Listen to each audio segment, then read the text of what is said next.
I think we're live, man. Oh, yeah.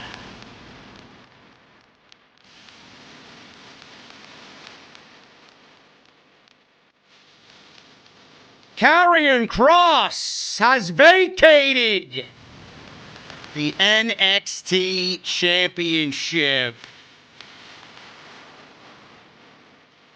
Evil Tommaso Ciampa is back. We have new tag team champions.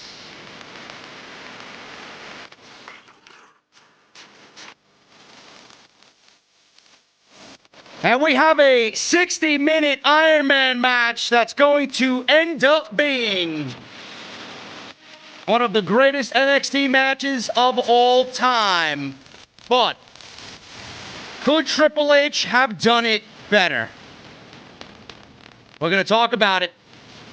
Jesse and I are here. The best tag team on your Wednesday night, no matter if it's NXT or AEW, is live. Right here on Off the Script.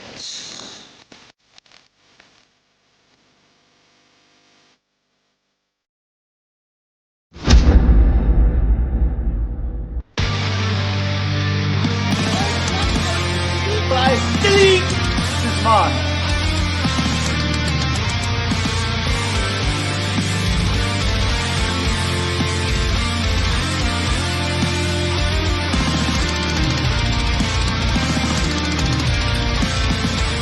Alive with it. People still didn't.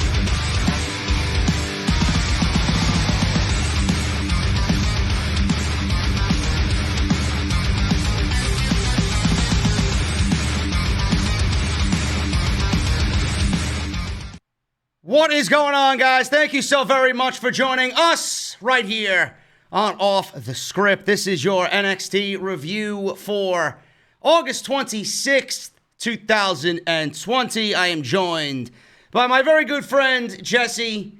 Man, we don't have any solid champions on this brand anymore. It seems like the championships are taking a fucking vacation on Wednesday nights. What's going on? Like playing hot potato over at NXT, man. I don't know. They don't know what to do. I don't know. We're going to talk about it. There are a few major happenings on this show tonight, including something that I did not mention in the top.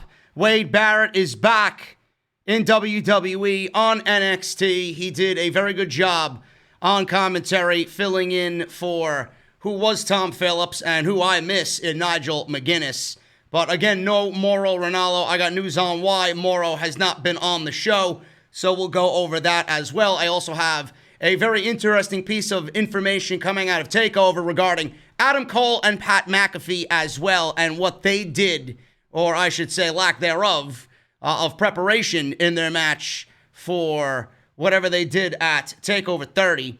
So we'll go over that as well. But man, oh man, the big story tonight was KARRION KROSS and the vacation, or the NXT title is on vacation, the relinquishing of the NXT championship.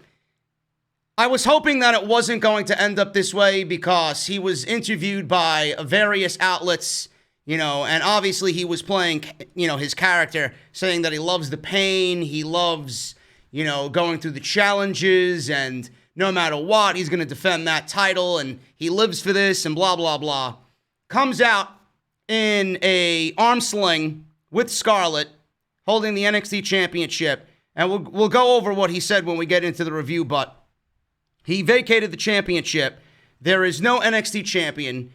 Just a couple of weeks back, we got the North American Championship vacated, which, obviously now is on Damian Priest. But the championships on NXT, I feel WWE, Triple H, Shawn Michaels, and everybody involved, they're being very lackadaisical with the championships. There's no direction with the championships. Now, with the 60-minute Iron Man match that William Regal came out and dropped on us, it's going to be Tommaso Ciampa, Adam Cole, Finn Balor, and Johnny Gargano. I know you and I feel the same way. They could have did this so much better than they did. You know, I'm all for a Mount Rushmore of NXT challenging for the championship in a match that we know is going to absolutely fucking just tear it down.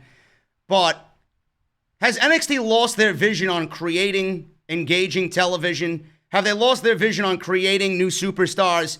And are they simply doing everything for USA Network and ratings? Whereas I know you agree with me, on the 1 hour edition of NXT, we would have never seen this type of rushed mentality for a championship match. Could they have done this better? And why don't you like the direction that they went in tonight? They could have done this better. The direction is, I mean, I'm just gonna use the term that you just used. It's very lazy, and the thing is, it's not very NXT like. No. So for the people who want to say that NXT is the same and it hasn't changed, tonight is just my proof that it's just not the same show. There's nothing wrong with not having a champion. There's nothing wrong. I'm not trying to sit here and say, well, this is all creators' fault because Kross got hurt. Injuries happen. Injuries at the top of the card happen. And there's nothing new for Triple H to work around. I mean, we've seen main eventers get hurt. And we've seen them rewrite the script, and we've seen it come out better than the original path that it looked like they were going down, because it was well thought through, and they were patient. I think that's the key word for the night is patience. NXT creative no longer has patience. No, because they're combating AEW. They are so ingrained in what AEW is doing. This is the most blatant of things. We thought Great American Bash was blatant, with Keith Lee and Adam Cole clearly being nothing more than a ratings ploy. It fit into no storylines. That now has backfired on them. That booking situation's rearing its ugly head now. They're combating ratings. They're trying to make USA happy. They're trying to beat AEW any way they can. They're trying to make the more interesting product in the Wednesday Night Wars. They're trying to battle for the demo. And they think this match is going to be something that's going to get them that win in that demo. If NXT is not making a big deal about the demo, they're trying to play it cool. They are worried about that fucking demo. And I honestly think deep down, Chris Jericho and Tony Khan, they got under Triple H and NXT skin about this fucking demo god shit. This is nothing but a ratings ploy, and I absolutely agree. This is not the NXT we remember. No, they did. AEW is living. And look, I won't even argue with who I think is running NXT now, because I think it's the old man. But this episode is proof that AEW is living in NXT's creative in their head right now. Because there is no look. Kross got hurt at the pay-per-view. It sucked. All right, and it happens, and he carried on, and he fought through like a trooper, and he came out and he put his title down like a man. And this was the time that someone should have come out and say, okay, we have no champion.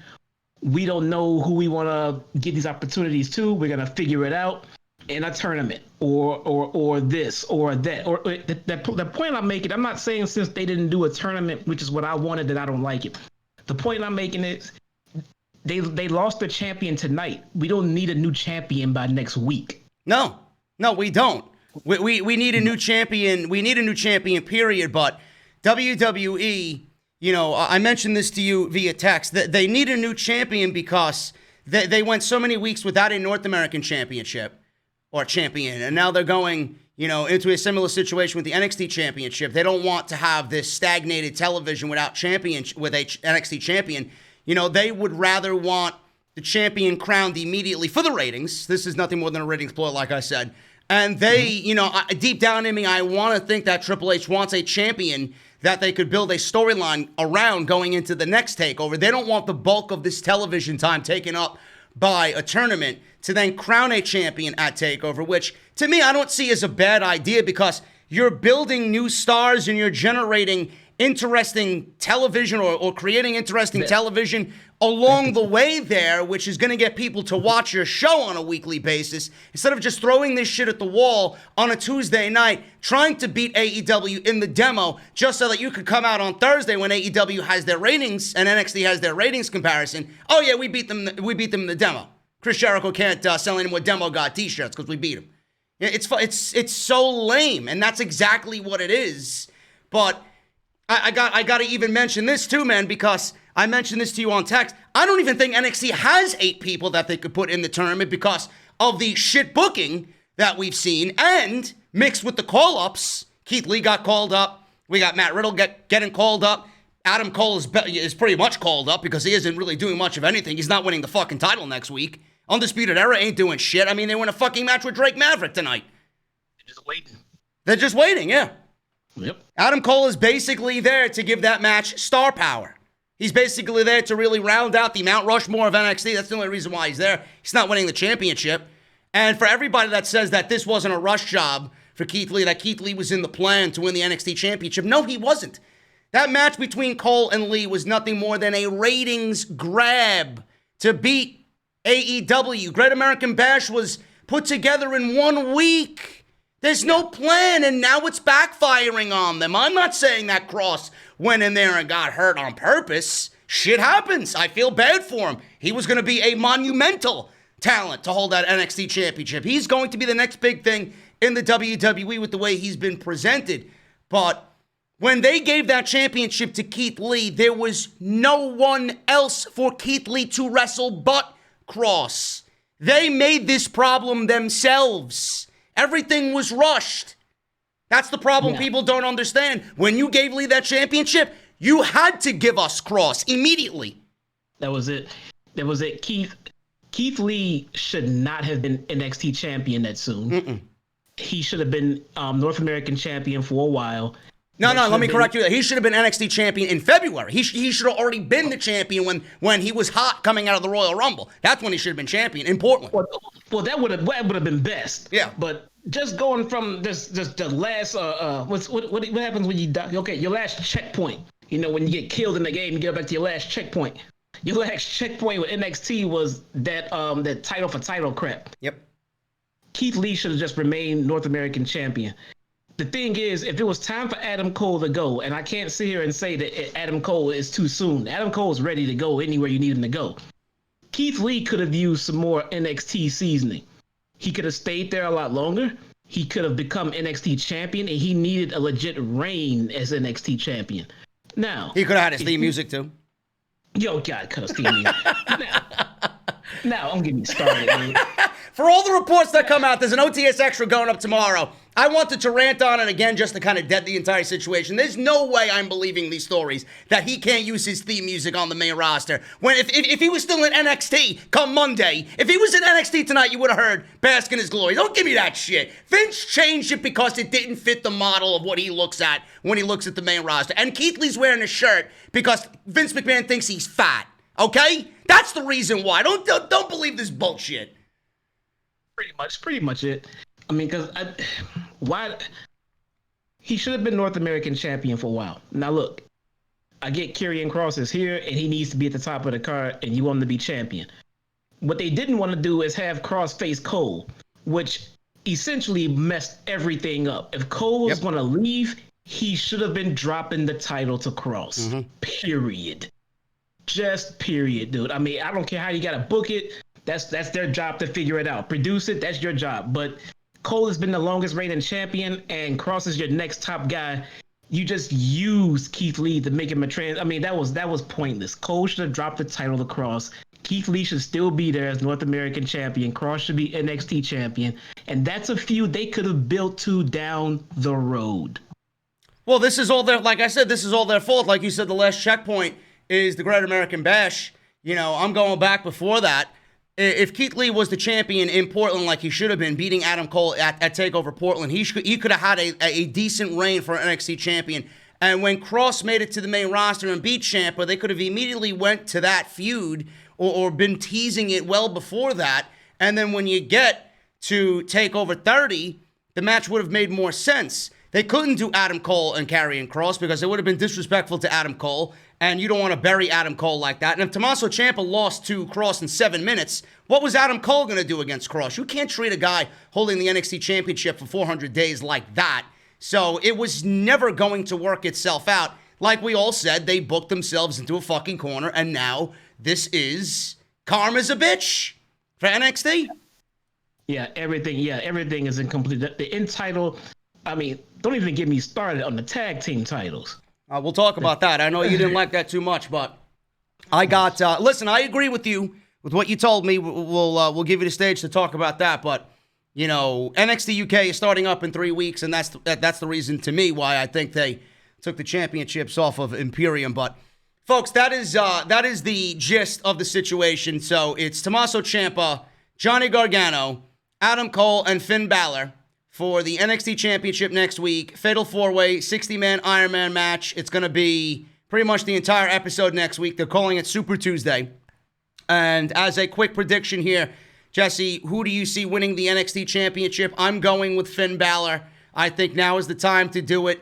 He's had opportunities before, but it was pretty much to just, I guess, you know, get him in there against a guy like Cole one-on-one because it's a great wrestling match. You know, it sells the fact that they were both in the Bullet Club, so Triple H is kind of keen into that. But I'm going with Finn Balor. I think the opportunity now is more perfect than ever before. We've seen Johnny. We've seen Champa, even though Ciampa's back to being a heel because they're light on baby faces on NXT.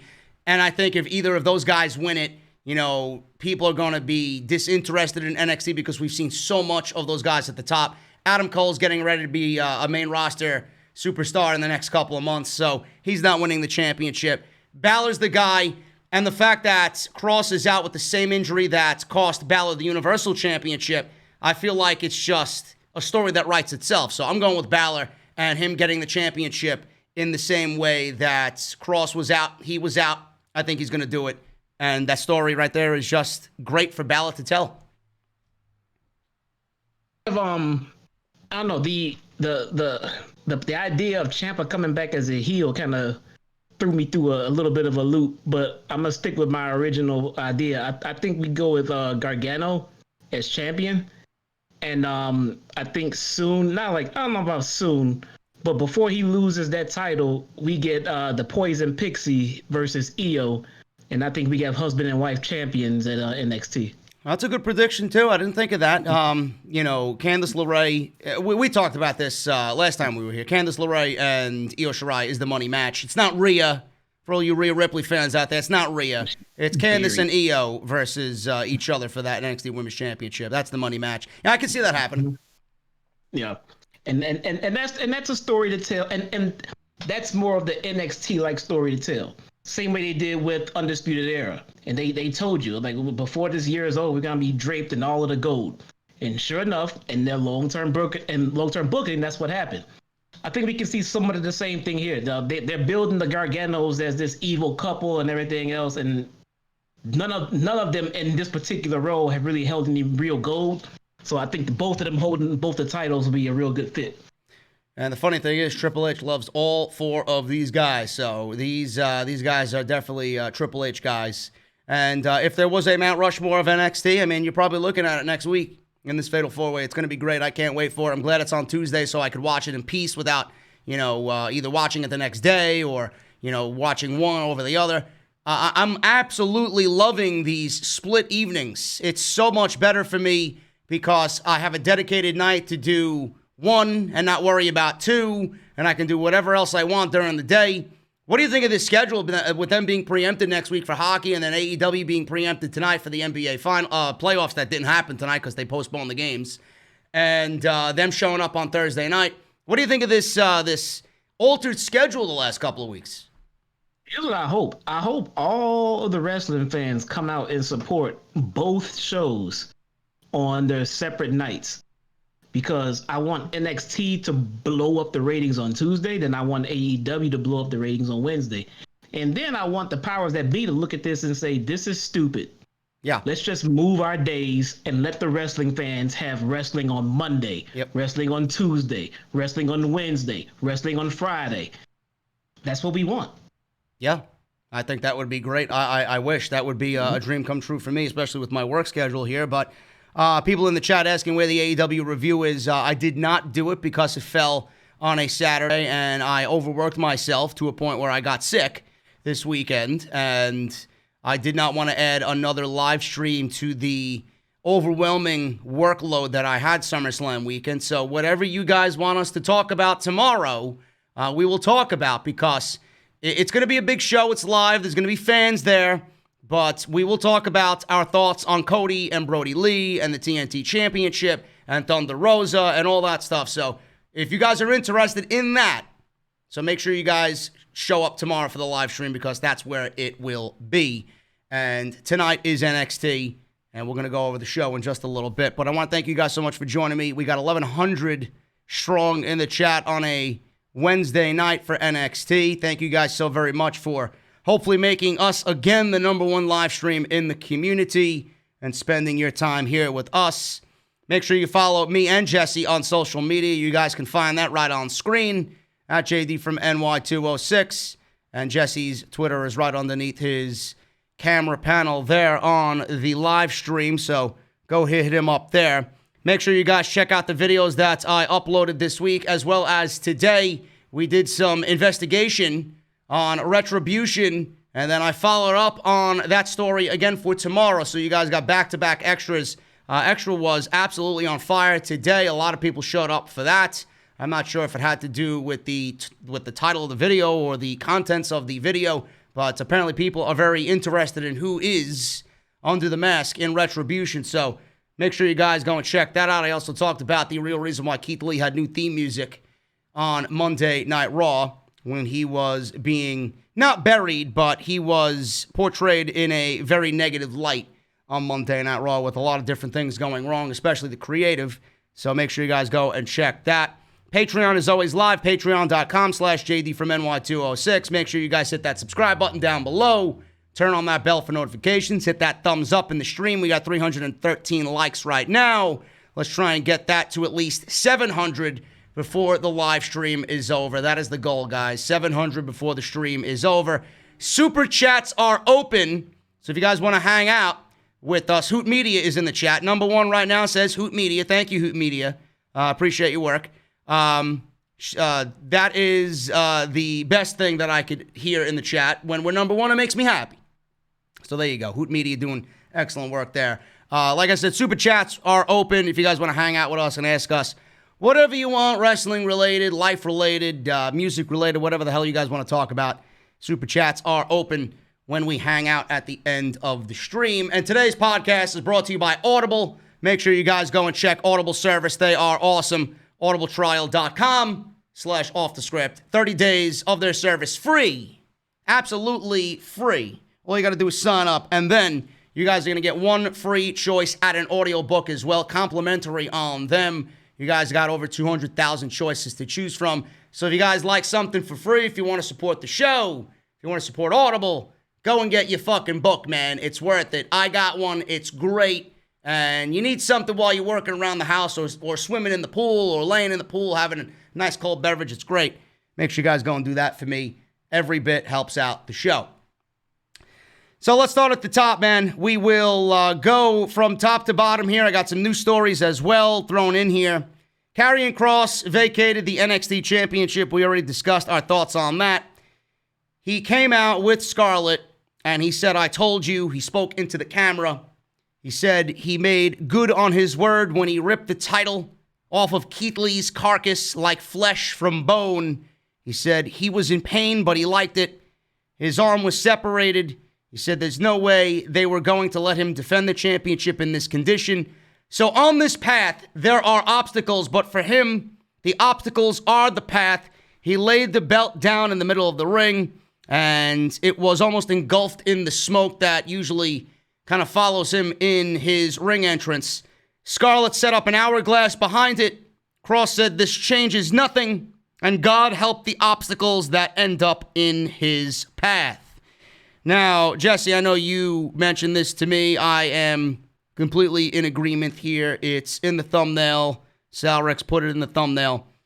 The obstacles will not be anything to do with the NXT Championship when he comes back, because he's not winning the NXT Championship when he comes back. He's not going to be in NXT when he comes back. There's no fucking way this guy at 36 years old is going to be in NXT when he comes back from a separated shoulder injury, which the recovery time is 6 to 9 months.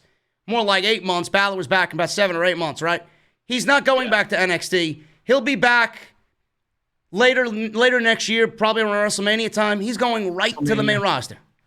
Yeah, I'm seeing that guy in WrestleMania. Maybe if he's a freak, maybe if he can get it done, we'll see him in the Rumble. But that guy just had the shortest NXT title reign in history. He's done. Mm-hmm. He's done.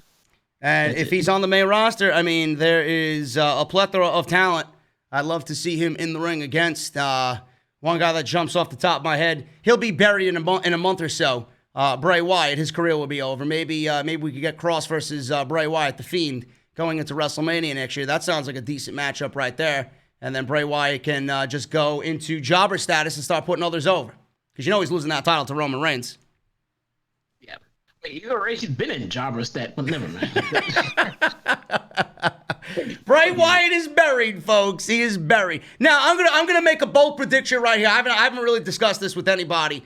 And Payback is on Sunday. I don't think Roman's winning the title on Sunday. I think Bray beats Strowman, pins Strowman for the title, and then we get a one-on-one match because it's going to be a little bit more. It's going to be a little bit more orgasmic for Vince McMahon to see Roman Reigns beat Bray Wyatt one-on-one. I think Braun Strowman's going to be the jobber on that match. Bray's going to pin Braun Strowman, and then Roman's going to pin Bray Wyatt at Hell in a Cell, where Rollins was buried last year in Hell in a Cell. Bray will be buried this year inside Hell in a Cell. Yeah, I don't know who's winning that match. I just know who's taking that pin. And it ain't Roman or Bray. I can tell you that shit. No, Roman is not. I don't think Roman walked out the championship. He's not getting pinned for sure. But No. it's such a stupid situation. I'm sure I'll rant on it Friday because they got a contract signing between all three guys. I don't even know what constitutes Braun Strowman to be in a Universal Championship match to begin with. He fucking lost. Why is he in a match again? And what did Roman do, really? I can argue this all day long. Oh, well, he was supposed to be in the Universal title match at WrestleMania. All right, so he opted to walk away, so that means he should be in the back of the line. You don't just come back to television and then say, hey, man, I walked out willingly from a title match, and now I'm back for it. Can I have it now when I want? First day? That makes sense. No, it doesn't make sense. At the same time... Who cares? That's the point. Who gives a shit? Yeah, pretty much who cares? I mean, but we know where he's going to end up. Okay, put Roman at the bottom. Okay, so now you got Roman versus Humberto at the bottom of the... Just cut to the fucking chase, all right? Yeah. I don't want to see Roman in the next 15 jobbers, and I'm like, we know where this shit is going. Oh, okay? but Braun Strowman wants payback on Roman. Yeah, but he's a loser. Why is he there? Just get him off TV, please. And what happened to Alexa? They dropped Alexa from this. Oh, Roman's back. We don't need Alexa anymore. Gone. Ridiculous. That's what happens when Vince McMahon rips up a script at 7:30 and he doesn't have one going into the 9 o'clock hour on Monday night. But what the fuck do I know? I don't know anything. Kross is going to the main roster. I doubt he goes back to NXT. I think by the time he comes back to NXT, it will be a completely different brand. And being that he's 35 going on 36, I think you got to strike while the iron is hot with Kross. This is the hottest he's been in his entire career. So you got to do something with him, and that something is not NXT. You don't keep somebody like that on Wednesday nights when he could be, honestly, main eventing any Monday, Friday, or a major pay-per-view for the main roster. So that's my prediction there. Jesse, what'd you think of Wade Barrett tonight? Oh, Barrett was awesome. But I was gonna say, I'll be honest, I can't. This is exactly what the wrestlers and the people in WWE hate to hear. I kind of wish Roman didn't turn heelish on us because now I kind of want to see babyface Roman versus KARRION KROSS. Yeah, I mean that's a very intriguing match, but I think Roman is going to be a babyface. I have a bunch of news articles I'll be reading over the weekend about Vince wanting him to be a little bit more aggressive and a little bit more badass. So that's where that came with him with his fucking veneers, which Randy Orton's making fun of. So I see the internet loved his teeth. Yeah. He's got new teeth and he's gonna get a new championship. But let me be clear. I want to see Kross be the one to kill babyface Roman. Yeah. That's what I want to see. And then you can turn Roman into whatever the hell it is you're trying to do to him. But I want to see Kross be the guy to kill that babyface Roman before they turn him. Yeah, I would love to see that. But I think the point of the whole situation is Kross. I don't know what brand he ends up on. I could see him on either brand. I think he would fit great on SmackDown, but Raw and what they got going on over there, I could see him fitting in right over there as well with the youthful talent on Monday Night Raw. But you know what they could do? I just thought about this crap right now. They could make KARRION KROSS on the main roster their budget Brock Lesnar. They can get him to do the things that they will want Brock Lesnar to do on the main roster at fractions of the fucking cost. Oh yeah, I mean, I could see that. I mean, he's definitely got that. He's definitely got that martial arts background for sure. So he's a legit badass. I mean, he looks like a fucking legit killer, hitman. So he could play that role for sure. Book him and build him as such. I'm not saying he comes over next week and boom, he's Brock. You book him and build him as such. But at the end of the day, when that booking is done, KARRION KROSS is the end boss. He is the guy that you want to beat. Don't book him every week. Look, when we say people go to the main roster, we used to, okay, we'll be there week in and week out. Legit treat him like Brock Lesnar. Have him wrestle once a damn month. Yeah. I mean, just recreate it. Just recreate it. And he has the look for it. He has the build for it. He has the credibility for it. You can do it. You just got to continue booking him the way you have been. And he should be an end boss character. I don't want to see him every week. No, I mean, that could go for a lot of people now. Yeah, I don't need to see half of these fucking people every single week. Oh, God, no, please. I mean, but if you done right, yeah. I mean, and imagine you can have a guy with the credibility of a Brock Lesnar type build, and you don't have to treat him and pay him as such. Yeah. Enrique Martinez in the chat says Kross could be the new Undertaker. Nobody's ever going to be an Undertaker, but we all thought that about Bray Wyatt, and what happened? Dead. Yeah. Dead in less than a year. And who else? And Aleister Black, too? Yeah, another one. Buried on the main roster for 2 years, and they still don't know anything about Aleister Black. They don't know what to do with Aleister Black. The best thing that we can say about Aleister Black and his main roster run for 2 years is that he's now wearing a fucking bandage over his eye, and he looks like Solid Snake from Metal Gear Solid. That's pretty much it. So, good on him. No championships, but nice cosplay of Solid Snake there, bro. Really appreciate you. But Wade Barrett, Jesse, what'd you think of Wade Barrett? He joined the broadcast team after this intro by KARRION KROSS. He was introduced by Vic Joseph. He was on NWA Power, and with the lengthy layoff, I'm not even sure what his status is with them. I'm guessing that is a situation that is not going to happen again. I don't even know what's happening with the NWA, but I thought he did a great job. It makes me wonder where Nigel McGuinness is. I'm hoping that they are bringing him in when they can, but Wade Barrett was excellent tonight. I love the power of his voice. I love that he knows his shit. It looked like he'd been working there for fucking 7 years, that he knew everything about these guys. He knew the stories that were in the ring tonight. I thought he did a great job. He did. I even like how he kind of bridged the gap a little bit, saying, yeah, I heard so much about this guy, while I was away, and I've been keeping tabs on this person. He put out the perception like, hey, I may not have been here, but I watch wrestling. I know what's going on. I wanted more of the heel Barrett. I wanted more of the bad news Barrett.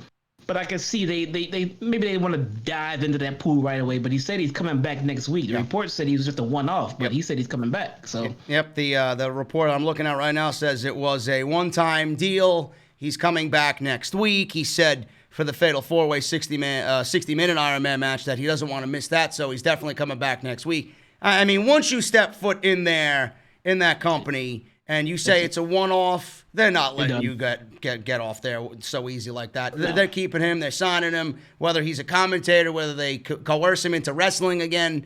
He originally was born on NXT in a shitty version of NXT, but this is his home, really. And I'd love to see him maybe get back in the ring. He's always talked about maybe getting back in the ring, but really didn't feel the desire to.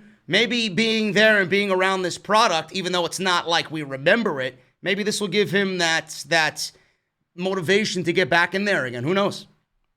Yeah, wasn't MVP a one-off too? Yeah. We know. And now it's a fucking 87 off. Yeah. They're not leaving. When you come back, you come back for a one-off and you nail it. You're not leaving. You're done. He was supposed to be in the Royal Rumble, wrestle Rey Mysterio because his son's favorite wrestler is Rey Mysterio, and now we're going into September, and MVP's the best thing on fucking Monday Night Raw with Bobby Lashley. Who the fuck would have thought that? I mean, good on him. Good on him for look. He got the opportunity and he made the most of it, and the people wanted to see him more, so he got a contract. That's how you do it. Yeah. So it's good. Breezango, your favorite tag team, just like Britt Baker's your favorite female wrestler. Tyler Breeze and Fandango. Imperium, Fabian Aichner and Marcel Bartel, NXT Tag Team Championship match. This was a very good television tag team match. It's the same thing all the time. It's my one major critique about these matches. It is so tough, especially when there's an opening match with a title on the line and you got to go through 2 commercial breaks in between. There was at least 5 or 6 minutes of commercial on this thing. It is so hard to get into a groove and a flow to watch this thing. But from what I seen when we were watching the show, it was very good. These are the legit only other teams in NXT outside of Oney Lorcan and Danny Burch. And obviously we got in their share, but I guess they got punished and they sent them to the kiddie table in catering because of their blunder, giving away the end to Cole and Lee when that happened at the Great American Bash. But the point I'm trying to make is, Jesse, there's no tag teams in NXT. This was a division that had the best tag team division on the planet at one point or another. And tag team wrestling was the foundation of this brand, in WWE anyway. And now it is at the worst it's ever been. Not that I am against Fandango winning the championships, because that's exactly what happened here. They won the tag team championships in about 16 minutes. They beat Imperium. I know you didn't like it, and the reason why I think this happened is because NXT UK is starting up in 3 weeks, and Imperium is a major force over in the United Kingdom. Imperium cannot just be Walter and Alexander Wolf. You need Marcel Bartel and Fabian Aichner, so I'm thinking they're going over there, and they're going to do their thing while Fandango and Tyler Breeze hold the tag team championships. The question is, 2 of them, why don't you like this? And the second question is, what other babyface, or what other heel team, I should say, is going to go up against the only babyface team on this brand in Breezango? Where they go from here with Breezango, I have no idea. But this is the part of the reason why I didn't like it. I think Imperium should have kept the titles. First off, I don't dislike Breezango.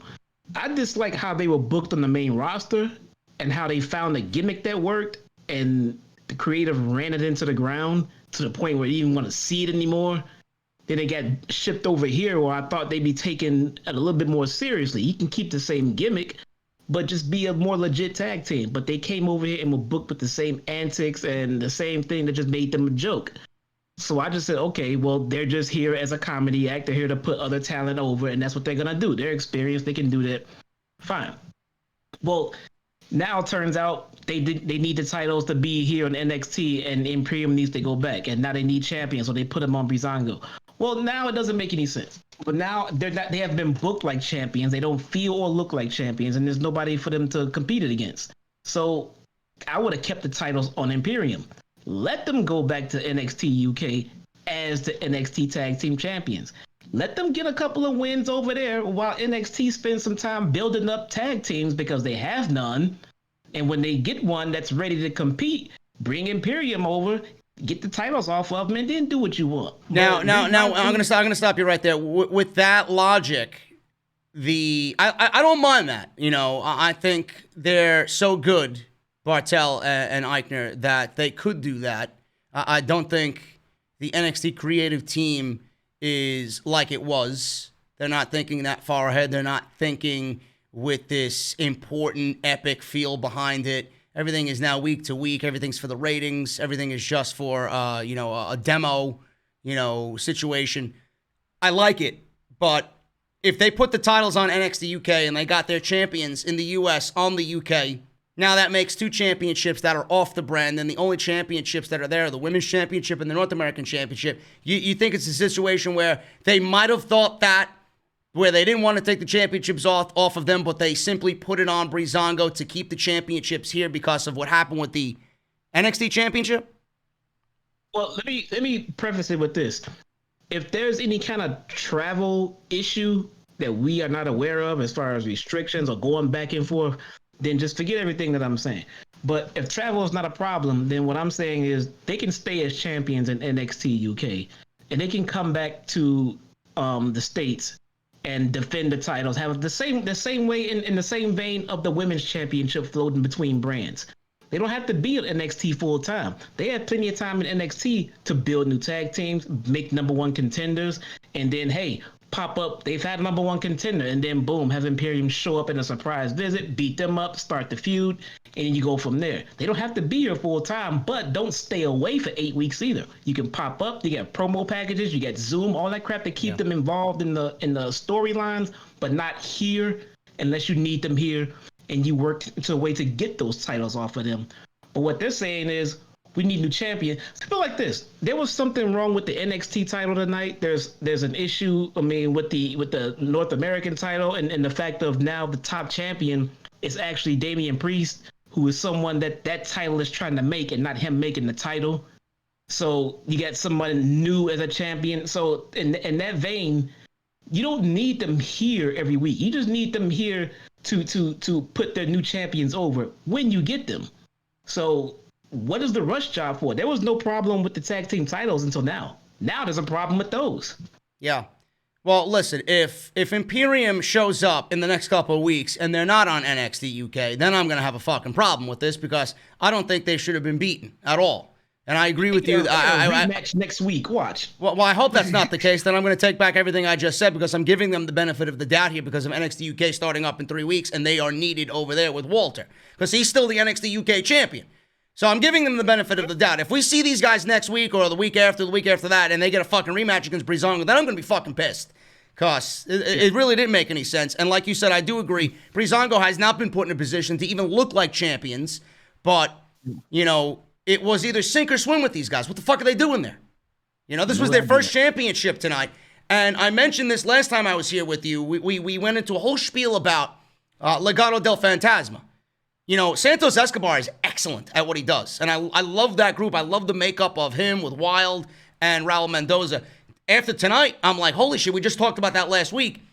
They look to be the next in line for Breezango. Now, if this leads to Breezango dropping the titles, getting them their first championships in NXT, getting Fandango his first championship in WWE, period. If this leads to them dropping the titles to Wild and Raul Mendoza of Legado del Fantasma, then I'm okay with it because then that's going to make them look better and they need it more than a lot of other people in that brand right now. So I think that would be a nice offset for us right now to watch these guys kind of hold the titles for a little bit and then drop it to those guys. What do you think about that?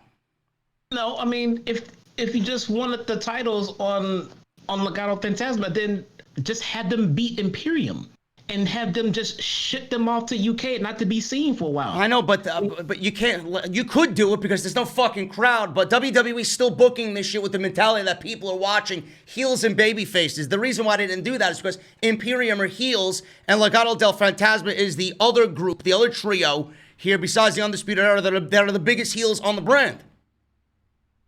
I mean, I see Imperium are heels, but I wouldn't see it as too much of a stretch to put them in there, to put Imperium in there as tweeners versus heels. Imperium, I think Imperium could have pulled off a tweener role in that feud, get them that loss, get them written off TV and let them go away. And then, here's the thing. I'm just not a fan of transitional champions. All right. I don't like how they did it with Keith Lee. I don't like how they're doing it with Fandango, if that's the case. I mean, what bring up Breezango, if that's the case. But it just doesn't feel like they were groomed to be champions, and so it looks like, yeah, they probably will be transitional champions. If you want the titles on a certain destination, just get it there. That's what creative is for.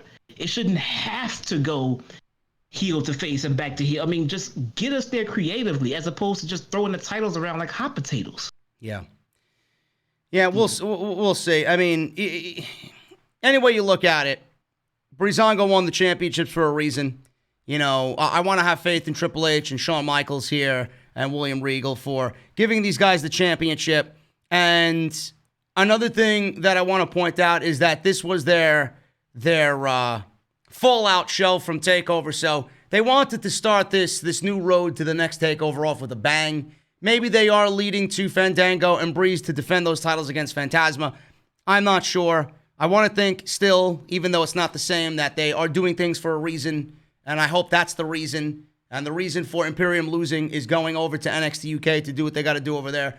But at the end of the day, like I said, if these guys show up 2 weeks from now and get a rematch for the tag team championships, then I'm going to curse these guys to the high heavens. Why the fuck did you take the championships off of them to begin with? Because they were fine as NXT tag team champions. Now they have a problem where Imperium's not going to be there like they were because they're going to be taping NXT UK. What are they going to do to fix this tag team division? I feel like it's even worse, if not like almost on the same level as Monday Night Raw and SmackDown Live right now. Yeah, isn't it about time for AOP to come back? Yeah. But where do they go? I mean, I would put them in NXT. I would put them back in NXT, dude. I will with Paul Ellering. I would do this. Yes. I would do the same thing because I read a report today that Ellering was supposed to come back with AOP, but he did not come back because of coronavirus. So I heard that too. So I don't know what they do with that. I think that would be great. The thing is, you got to tell the story about why they aren't with Rollins anymore. It's creative's job, you know.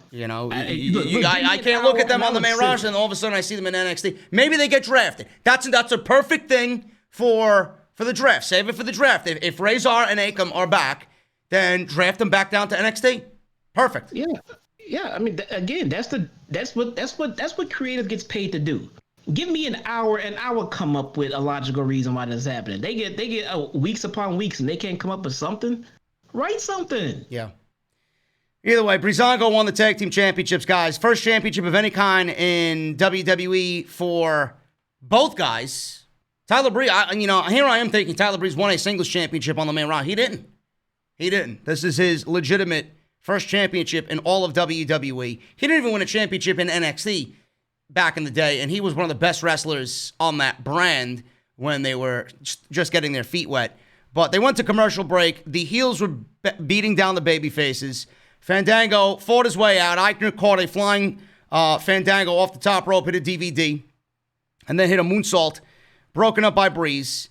Bartel is great, and Eichner is even better. I love both of these guys. But Breeze and Bartel fought on the outside. Bartel laid out Breeze. Breezango blocked a suplex and took down Eichner, who fell into a tag.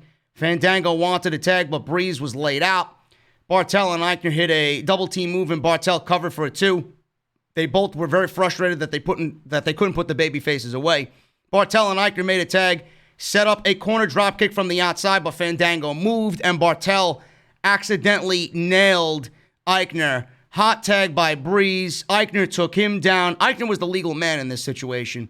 So he took down Tyler Breeze with a spinning heel kick. Breeze then got out of a European bomb, took both guys down with super kicks. He tagged Fandango, hit a flying drop kick on both guys, and covered Eichner to win the tag team championships. Breezango are your new NXT tag team champions. Match was very good. It's just tough to follow when there's 6 minutes of commercial break in a 15-minute match.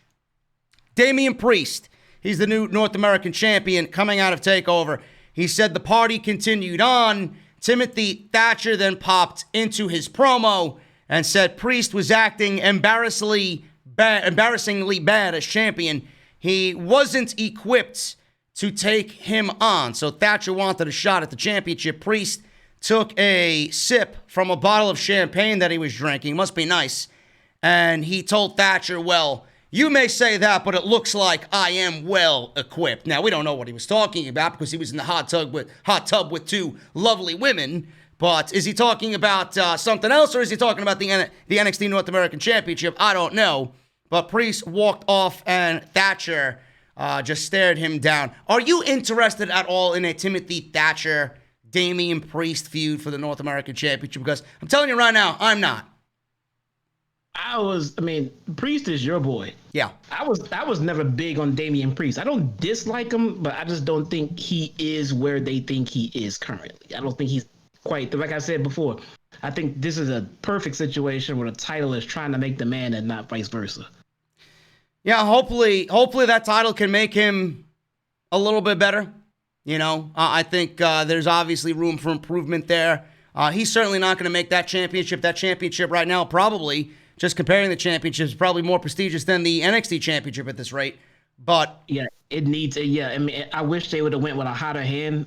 For right now, Balor would be an awesome North American champion. Not even my thick boy, man. Right now is a good pick because of the NXT title situation. You know who would have been a good pick? It would have been Dexter Lumis. Dexter would have been awesome. It would have been great for Dexter Lumis to be the North. And in fact, it was my pick if he did not get hurt. I'm hearing it was a legitimate injury, but Cameron Grimes, he's very good in the ring. I don't want to take anything away. Cameron Grimes, Yeah. But he's not there. He's not going to make that championship, even though he's fucking great in the ring. Balor, imagine if WWE gave Balor or Gargano that championship. What would they have done with this Karrion Kross injury and that fatal four-way? Nobody knows. But thank God they didn't go that route. Otherwise, we wouldn't have gotten the 4 guys in that match that we're getting next week. Thick boy, Bronson Reed, he's not there yet. He's not going to make, or that championship's not going to make him better because he's just not at that level. You can't give it to fucking Dream. Forget about it. There'd be fucking pitchforks and fucking fire at Titan Tower if that was the case. No. So they don't really have a choice. Dexter Lumis was their choice, and Damian Priest was probably second in line. And I'm hoping that when Lumis comes back, and it's sooner rather than later, he does end up taking that championship off of Damian Priest, because I think he, with what he's done and the way that they've pushed him, he was ready for that situation. Yeah, he's close. People like him and Grimes and Reed, they're close. Yeah. I'm not saying that they have no business near that title. I think they're one good feud, away from with a hot heel to be in that spot. But yeah, this is definitely a spot for them in that title, which does not warrant them to be at the top of the card right now. Yeah. And which we need that title to be at the top of the card because we have so much uncertainty, and maybe that's why they're pushing for a champion by next week, because they know they have nobody else to push at the top of the card right now. Yeah, and I just want to make sure everybody is aware, Bronson Reed does have a clean victory over Damian Priest on the go-home show for TakeOver 30. So if you don't think that's going to play a factor in where they go with this, you may be as dumb as I think you are, because there was a reason why that was done, because he wasn't winning the North American Championship. It was going to Damian Priest. Even then, we all knew. And they are going to book that as a future program, and that's going to get Bronson Reed, when he's ready, another shot at the North American Championship, and maybe he's the one to take it off of Damian Priest, because like Jesse and I both discussed, there really is nobody at that level that the title is going to instantly take to that next level as far as the superstar goes. Until Dexter Lumis comes back, I'm going with Bronson Reed, and hopefully WWE does justice by him, because he's had a nice string of momentum for himself. Yeah, it's pretty sad that NXT is reaching and looking for talent right now when they've been just raided by the main roster. I know, and there's no indies for them to suck dry anymore, because they sucked it all up already. Yep. So we go from the North American Championship situation to Tommaso Ciampa and Jake Atlas. I was surprised Jake Atlas was absolutely fucking just buried tonight. Of all guys, I figured that they were high on him. He was treated like absolute fucking just jobber status tonight. Tommaso Ciampa beat him in 50 seconds. Quick widow's bell draping DDT. No arm, headbutt, stomped a mud hole in Jake Atlas. Then the DDT was the finish. 50 seconds after the match, Ciampa absolutely destroyed Atlas around the ring, laid him out on the NXT logo at the foot of the ramp. He looked a little surprised at himself. He sat on the ring apron, and he was sitting there like Psycho Ciampa. He didn't do the clap and the patting on the back situation, but he sat there more pissed off than I think we've seen Tommaso Ciampa. So the referees were yelling at him, "What are you doing? He has no business. You have no business doing this. He has nothing to do with you. Why? So then the refs then stretcher Atlas out of there. What the hell is wrong with you? Everybody was saying he did nothing wrong to you. Ciampa felt like old Ciampa here. NXT champion Ciampa. Sat on the apron, and as soon as they started to move Jake Atlas up the ramp on the gurney, he jumped off the ring apron, and he threw the gurney over, and he gave another widow's bell to Jake Atlas. This time, Atlas was wearing a neck brace. Absolutely fucking planted him into the concrete. Laid him out.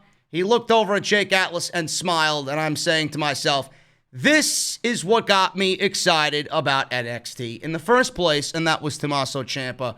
Good to see Ciampa back doing what he does best, and that is being absolutely fucking ruthless. He is the Randy Orton of NXT in my eyes, and he is now a heel after being a babyface.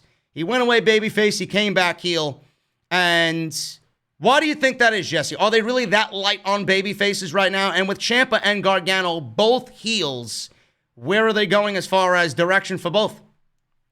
I have no idea. I mean, I figured maybe they're bringing Ciampa back to fill the plans and the role they had set for Cross, whatever those plans may be.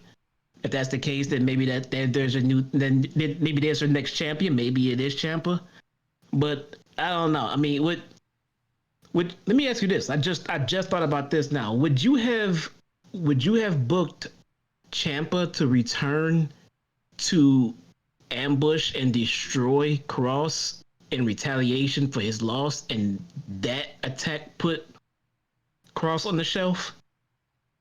No, as opposed to walking out.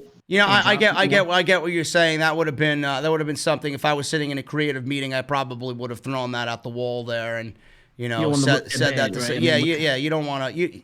These people are so high on Cross right now that they want him, even in his weakest, to look like an absolute fucking just mountain of a man.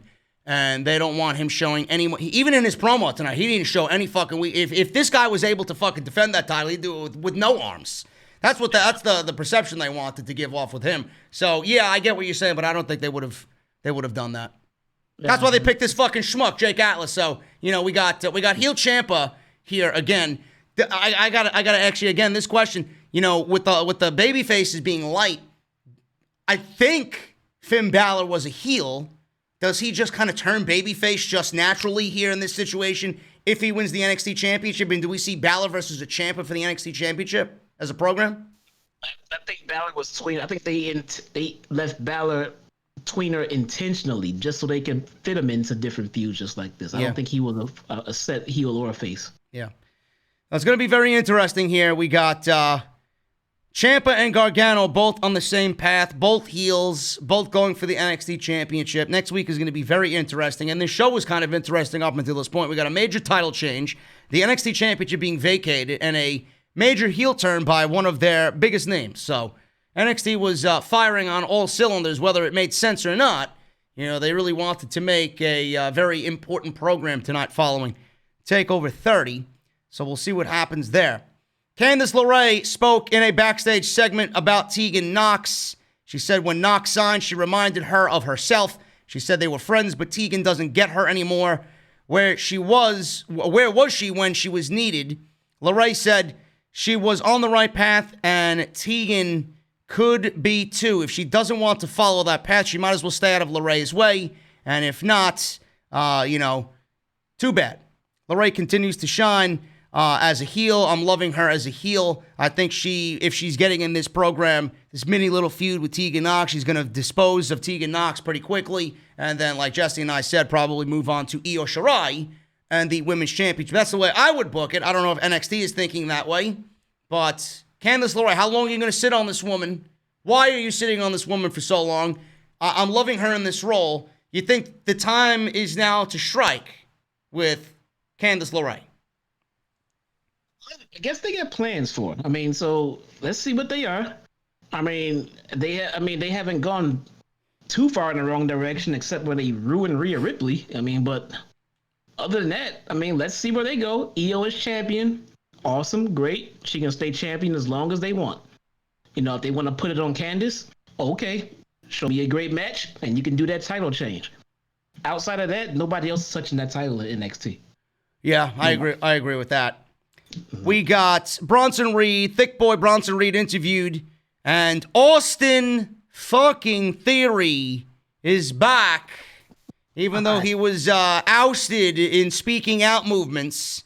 He stepped in and called out Reed for his long climb up the ladder while he took a short climb to WrestleMania at only 22 years old. So he said with hard work, maybe Reed can make it by the time he's 55 years old. Obviously, Reed took exception to this and threw a huge, I would not want to take a big slap from the big man. He absolutely fucking almost knocked the fucking skin off of Austin Theory's face, slapped Austin Theory right across the face, and he yelled out, he didn't yell out anything. He just sat there smiling. I said, man, oh man, holy shit, that was a loud slap. But Theory held his face, smiled, and nodded. And could we see Austin Theory be thrown into the North American Championship situation with Damian Priest being a babyface? Austin Theory, this is where he should have been all along and not on the main roster. But could we see him factor into the North American Championship? And is that going to cause a problem? I don't fucking know. And you know what, man? How do you sit here and review this shit? This makes no sense. Why is Austin Theory in NXT? I don't know. Why? I don't know. You would think somebody in WWE would have made sense of that. Why is he there? I remember seeing him in The Greater Good with Seth Rollins. Why is he there? Would you please fucking explain to me why I see one thing happen 2 months ago and then this guy disappears and then he shows up on NXT? No explanation. None. He's just here. That's it. No, then what do you think happens with him? I don't fucking know. I don't even know why he's here. I have no idea. I have no idea what they're doing with this guy. I don't know. NXT Creative, you're listening to me, bro. You're listening. Triple H. What happened there, boss? What happened? These logic gaps. What am I watching? A show written by Bruce? God, man. Fucking shit, man. Austin Theory. I love him. I wish him nothing but the best. But Jesus Christ, fucking tell me why he's there. That's all I want. Now we're going to get Reed versus Austin Theory. Great. What happens there? Bronson Reed needs a win. Theory being back, he's going to need a win. Who's going to win? Robert Stone. Every time Robert Stone's on TV, we all lose. He made his way out to the ring. Had some fancy-looking glasses on. Aaliyah was with him. And then all of a sudden, and I know you and I said that, you texted me and I was thinking the same thing. Here we both thought that Robert Stone was actually turning over a new leaf and being somewhat semi-serious. And then all of a sudden, like, she just kind of materialized into the fucking camera shot. Shotzi Blackheart is running this fucking schmuck over with her tank again. And this time, half of his body is underneath the tank as she makes her way to the ring to go one-on-one with Mia Yim. What the hell happened there? Dude, this is the new NXT, bro. This is the new fucking casual version of it. You know, the WWE Network has a casual fucking free version. This is the casual version of NXT. You know, I was about done complaining about him, you know, throwing up on TV and all this other stuff. I thought they moved away from it. It was, okay, they figured it was a mistake and it was a bad way to go, so they got away from it. They're going to take this woman as a serious role, and I thought the Robert Stone brand was going to become some kind of legitimate faction, and he just got Shotzi's car ran up his butt, man. Mercedes Martinez was not there. I guess she sold the attack from Rhea Ripley last week, but this is comedy main roster garbage that we're seeing here. This is Vince McMahon isms running wild on NXT. Yeah, thanks, dog. D-O-double-G. Fucking asshole. Yeah, we don't know anything though, right? Fuck out of here. Yeah. This is around the time when I was texting you and you said, well, save it for the podcast. I'm like, I gotta do this fucking show? Come on. This sucks, man. God. Shotzi Blackheart versus Mia Yim. Shit, man. Shotzi Blackheart versus Mia Yim. This was a decent little match here, but the same old by Mia Yim. Another match, another loss, another losing effort by Mia Yim tonight. Shotzi hits the big senton off the top rope, right across Mia Yim's face. Really nice shit there. This was a big win for Shotzi. The announcers even framed this as a big win for Shotzi. Mia Yim is a glorified loser on Wednesday nights, Jesse. Does she make the jump to the main roster after all of the rumblings as of this morning on Reddit that she was one of the masked individuals in Retribution on Monday night? If so, why is she in Retribution? Do you believe the rumors? And what is the explanation for her being in Retribution when her boyfriend, Keith Lee, is a genuine, good-hearted soul fighting for the greater good against Randy Orton? Why is she seeking retribution against WWE, but Keith Lee is just being good old Keith Lee? Fuck if I know, man. But I know that she's gonna be one of them. You can tell how the way commentary is putting her over as it was a big win for Shotzi and how angry Mia. It looks like they tried painting a picture like this is the reason that she's in Retribution because she lost to Shotzi Blackheart. I don't know. I don't. They try putting it over like, oh, and then you get the look that Mia had like, oh, I'm so tired of this. Tired of what? Listen.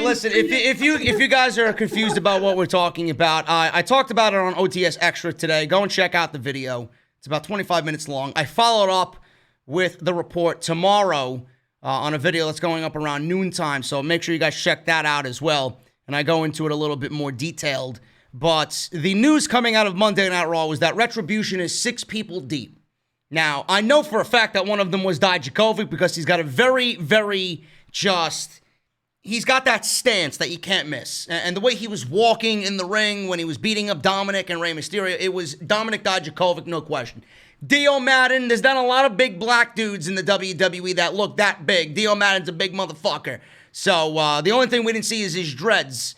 And he's reportedly the one standing next to Dominic Dijakovic. Chelsea Green is in. Now, by the way, I don't know why Dijakovic would be in this. I don't. They need a good story, a good backstory to tell me why. Dio Madden, listen, if you want to tell me that Dio Madden was treated like shit by WWE management and they just let Brock Lesnar run roughshod over him and fucking F5 him through the commentary table, which, you know, they took him off commentary on Monday Night Raw. He wanted that position and Brock Lesnar ruined it. That's fine by me. Tell the story. You can't glance over that and just not mention it. If that's a reason, good. Fine, I'm with that. Chelsea Green, why is she there? Zack Ryder was fired by WWE on Black Wednesday. She could be upset about that. But Mia Yim, I have no answer as to why she would be in Retribution. The other woman apparently is Lacey Lane, Kaden Carter. She's teaming up with Casey Catanzaro on NXT. She's barely been there. She's been in a couple of Mae Young Classics. She's not really all that good, but why would she be in the group? Who was the other one? Oh, there was another one. It was Dijakovic, Madden, Chelsea Green, Mia Yim, Kaden Carter, and who was the other one? Oh, Shane Thorne. Shane Thorne was the other. What the fuck did Shane Thorne have done to him that he needs to be in Retribution? That's the group.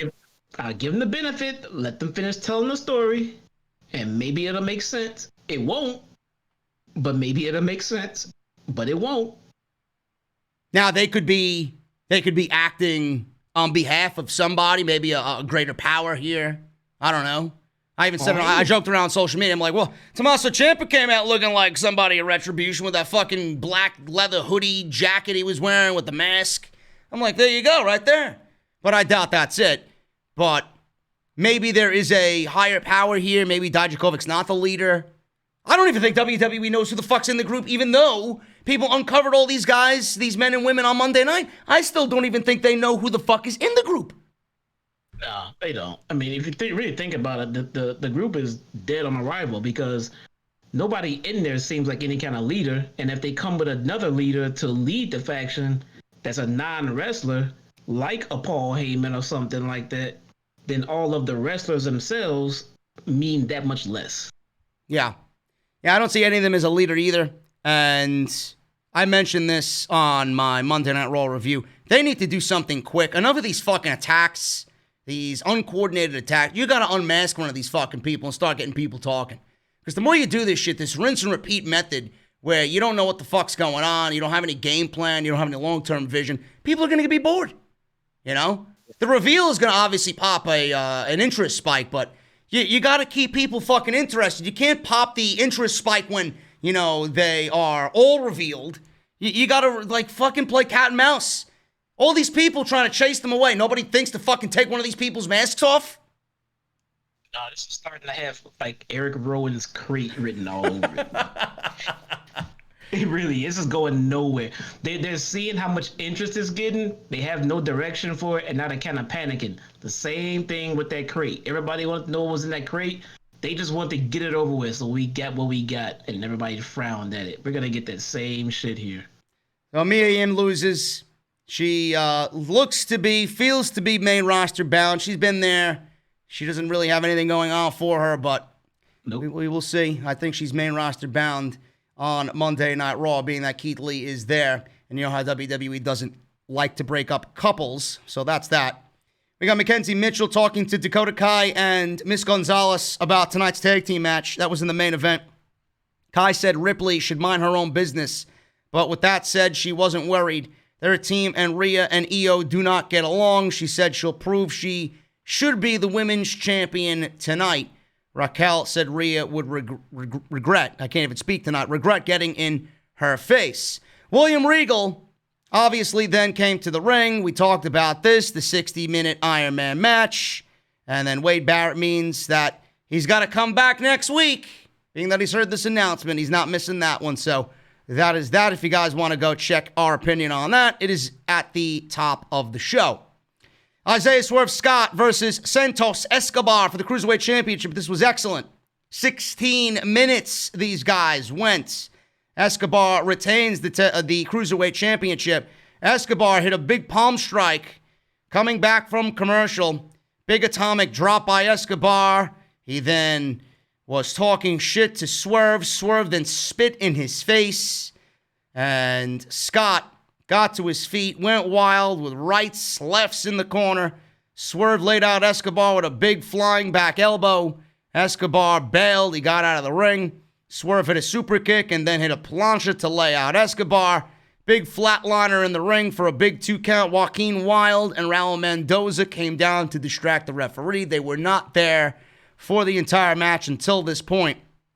They caused a distraction and then allowed Escobar to lay out Swerve for a very close near fall. Breezango then came and chased them away, which I mentioned before looks to be the tag team title situation being set up there between those two teams.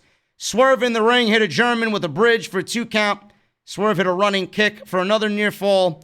In the corner now, Swerve laid out Escobar with a power slam. Escobar grabbed the bottom rope to get Swerve off of him. Escobar bailed, grabbed a lucha mask, because there's random lucha masks underneath the ring. So, I guess maybe he had it on him, he had it at ringside. I guess he carries it around with him, whatever the case may be. He puts this... There. What happened? They planted it there. What? Yeah, well, it is what it is. But what I was saying is that there's a lucha mask now involved in this match, and he puts the lucha mask on the outside. He fixes it, and he starts patting the top portion of his head to make sure everything is lined up. He headbutts Swerve with the lucha mask on. The referee doesn't see it, knocks Swerve out, takes the mask off, gets back in the ring, pins Swerve for the 1-2-3, and he retains the Cruiserweight Championship. A loaded mask. They didn't really explain where the mask came from or what was in the mask, or they didn't explain that the mask was fucking obviously loaded with something to knock this guy out. Otherwise, you know, it was just a regular headbutt. All they said was, well, I never seen that before. Clearly not. There's something in the fucking mask. You think you'd tell me that? I didn't hear none of these guys tell me it was a loaded mask. I had to make that determination for myself. Yeah, that was weird. Nobody in commentary put it over at all. No. Nobody sold it. Nobody sold it at all. They just, nothing happened. Yeah, so, well, please take away from the situation that just got this guy retaining the Cruiserweight Championship. Give me a break, man. This is why we need Morrow. Vic is good, but, I mean, he's no Morrow. Fucking ridiculous. So we got the loaded mask. We got, obviously, a rematch coming because manager's not going to let this one go. We got Breezango feuding with Fantasma. That looks to be the tag team title situation. We could be looking at Legado del Fantasma holding most of the gold in NXT. Outside the North American and the NXT championships. But, I mean, that's good for them. You know?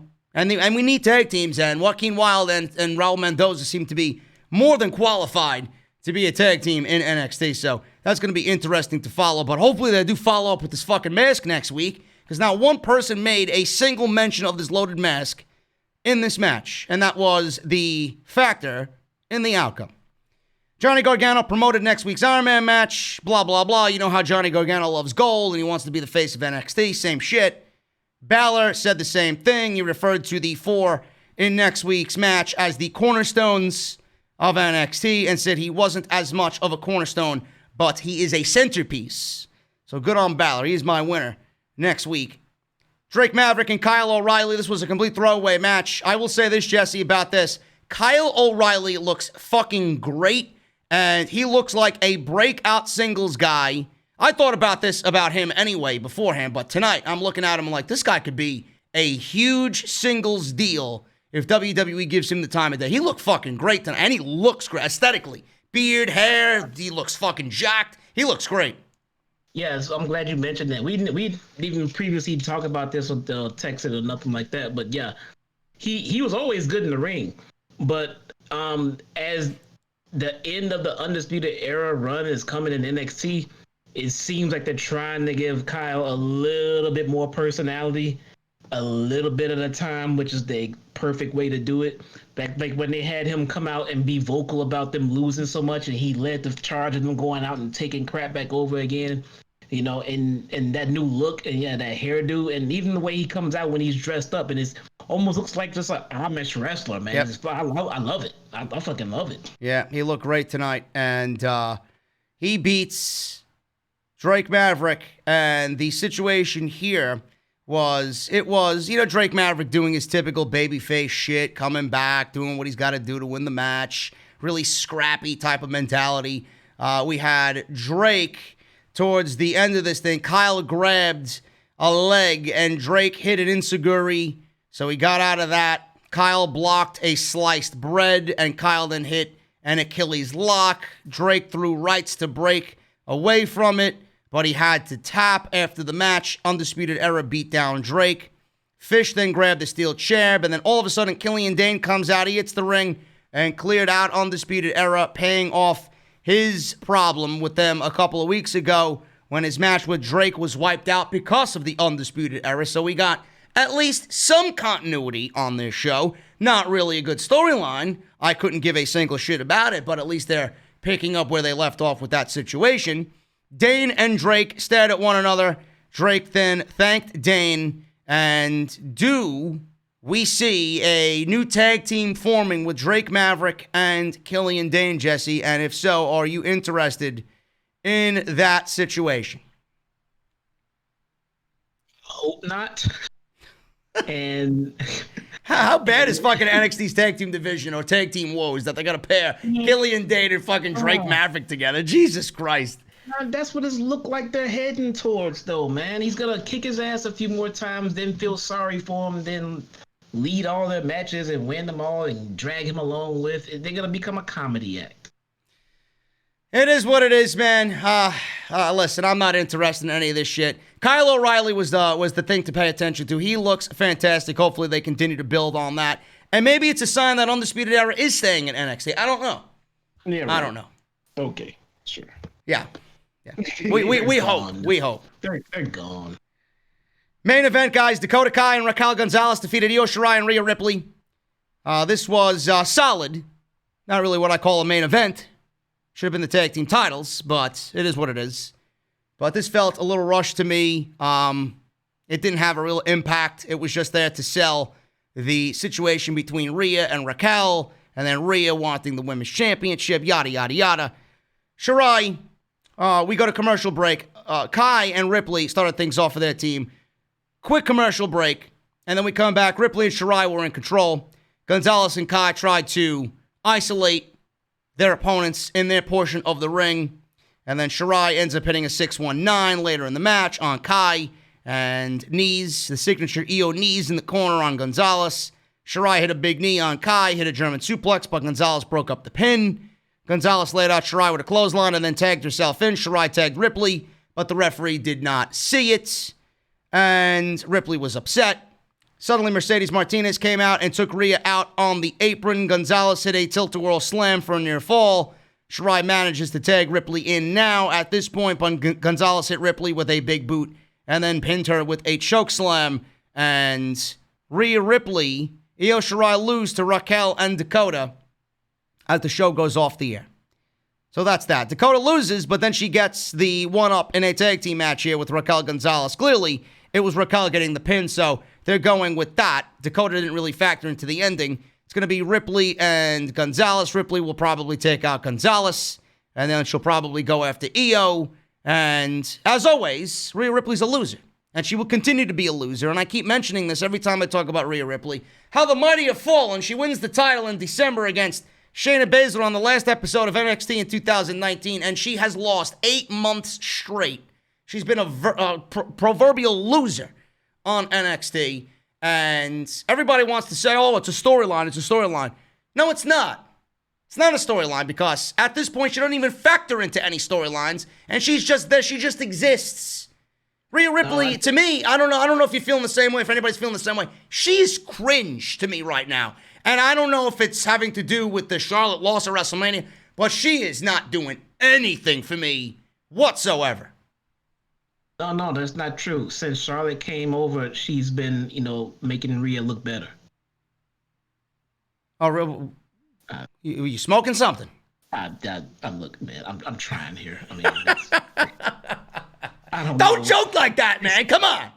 Isn't that what she said? It's. Oh yeah. Charlotte makes Rhea better. Yeah. And she's gonna, she's here to make it better. I mean, sure. How did dude? She was fine. Even Rhea Ripley said, maybe if I dye my hair blonde, I'll get a push. I don't know. Yeah, well, maybe that's why she did it. Didn't work. I'll tell you what, the only thing she did is add more spikes on the back of her leather jacket.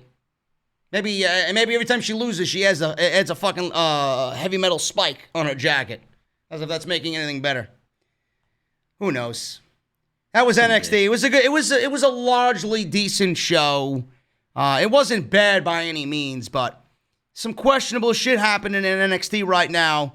They want to let on that they're cool and they're calm and collected here. Meanwhile, like Jesse said, and I absolutely believe this is the case, they are being mind fucked by Mr. Khan. That's exactly what's going on.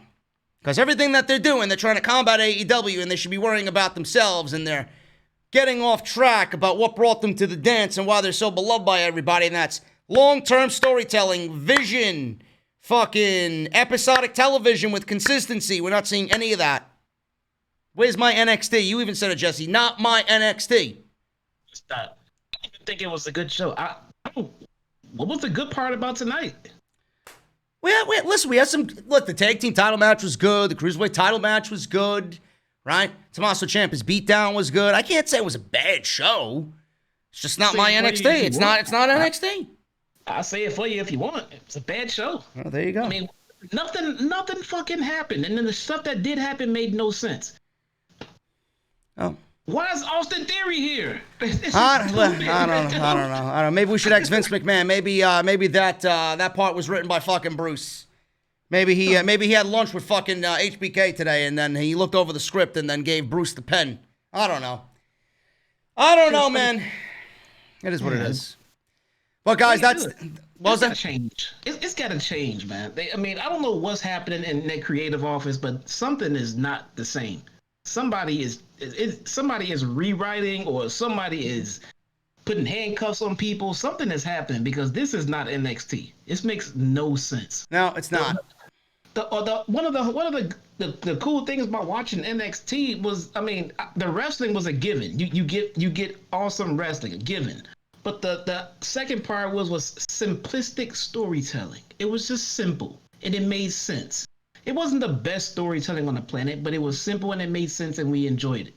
We can't even say that right now. It's not simple. It doesn't make sense and I'm not enjoying it. Yeah. And this is coming from somebody that's watched NXT for 7+ years here, folks. So if you can't take his word on it, then I don't know. Speaking of Morrow, I do have some news articles here before we get into the Super Chats. Morrow was not at TakeOver for a family situation, says Dave Meltzer. He went back to British Columbia, where he's originally from, so that was that. It's not anything else. That's the deal. He's in British Columbia, and now pretty much for those reasons he had to miss Saturday's show. He obviously missed tonight's show, so we wish Morrow the best. And whatever happened with his family, I hope, is resolved. So that is that. Hopefully he's back sooner rather than later. Pat McAfee and Adam Cole did not rehearse their match at TakeOver 30. Pretty much goes in line with everything else in WWE. There's no scripts being written. Nothing's being rehearsed.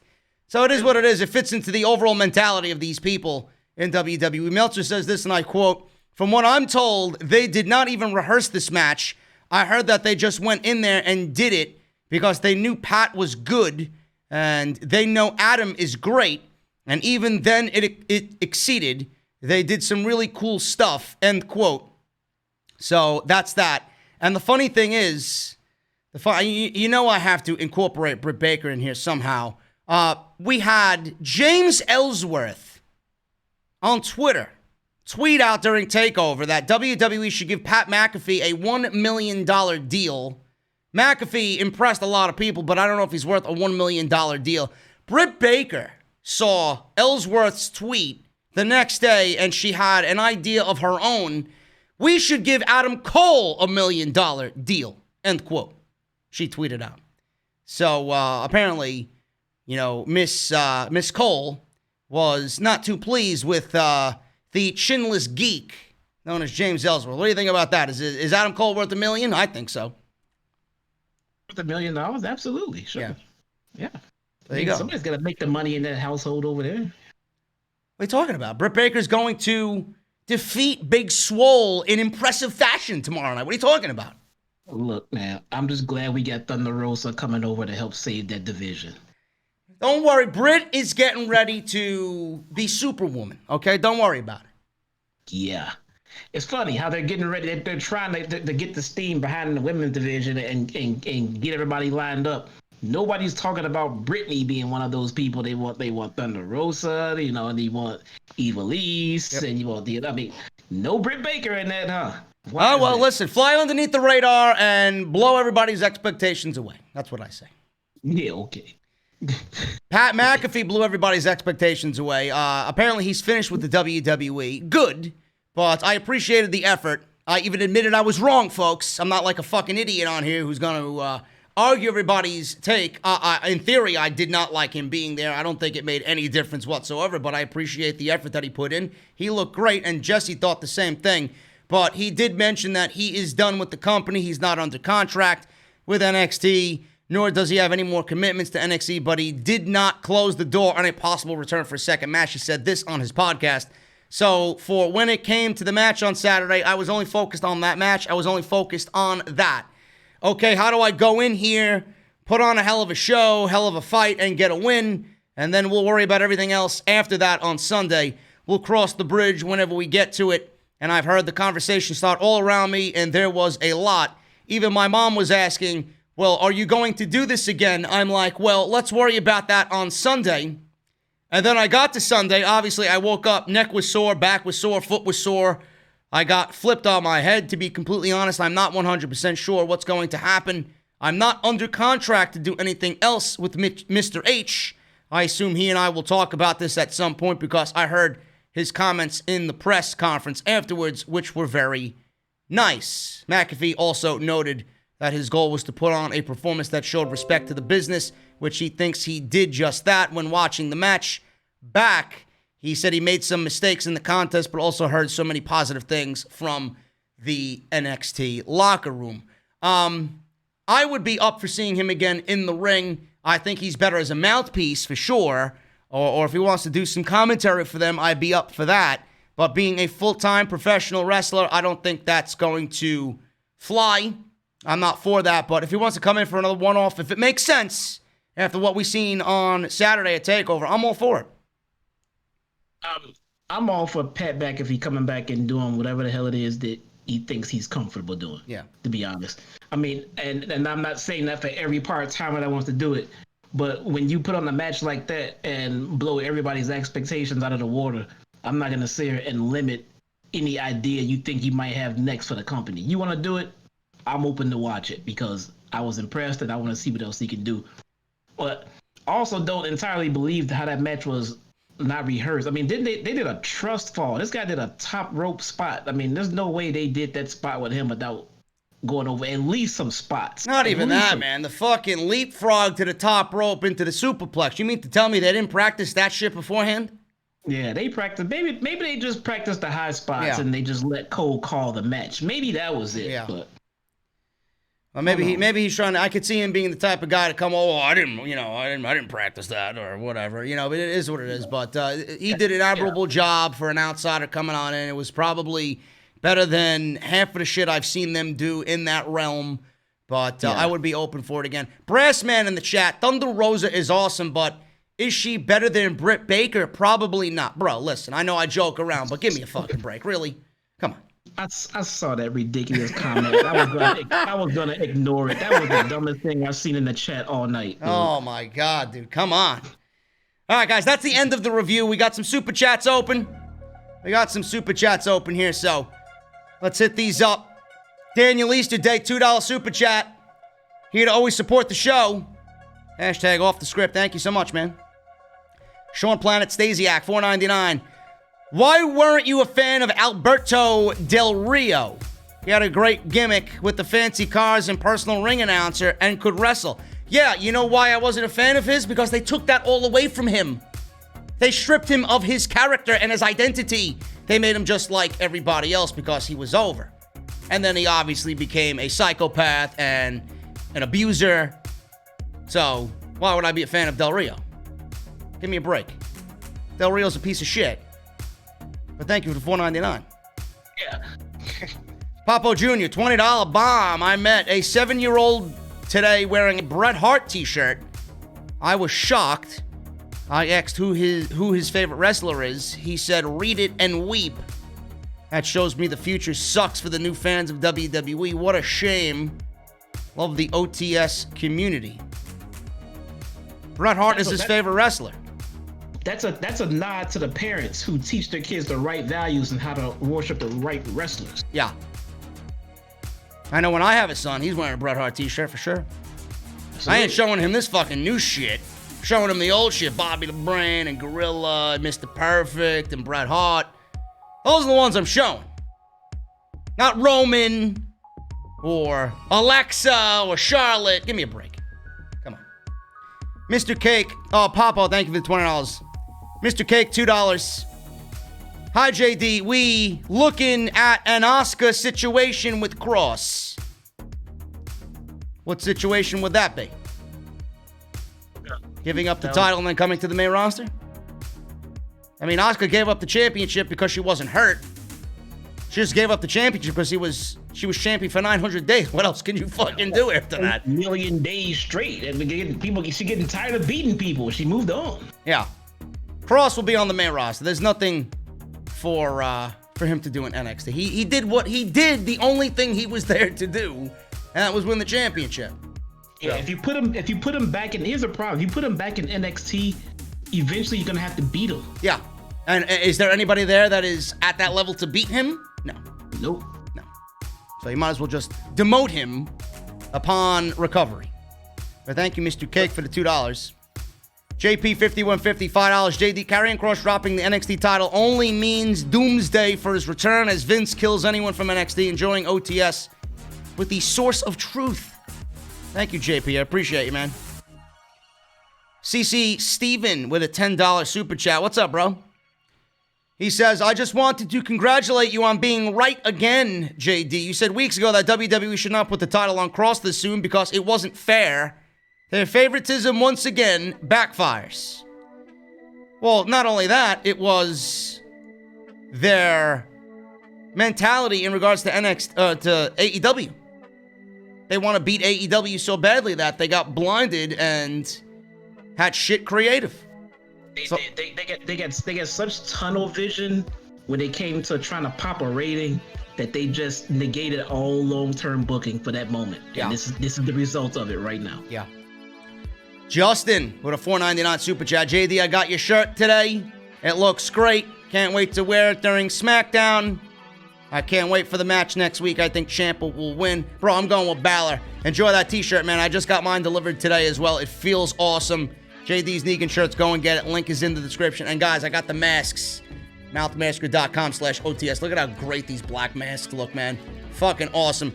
As long as we gotta wear these fucking masks, you might as well wear off the script on them. Drew Gilmore with a $4.99 super chat. What's up, brother? Hope all is well down in Orlando. Keep an eye out for me and the girlfriend tomorrow on Dynamite. We scored tickets in the stands. I'll be wearing my Moxley tank top and white OTS face mask.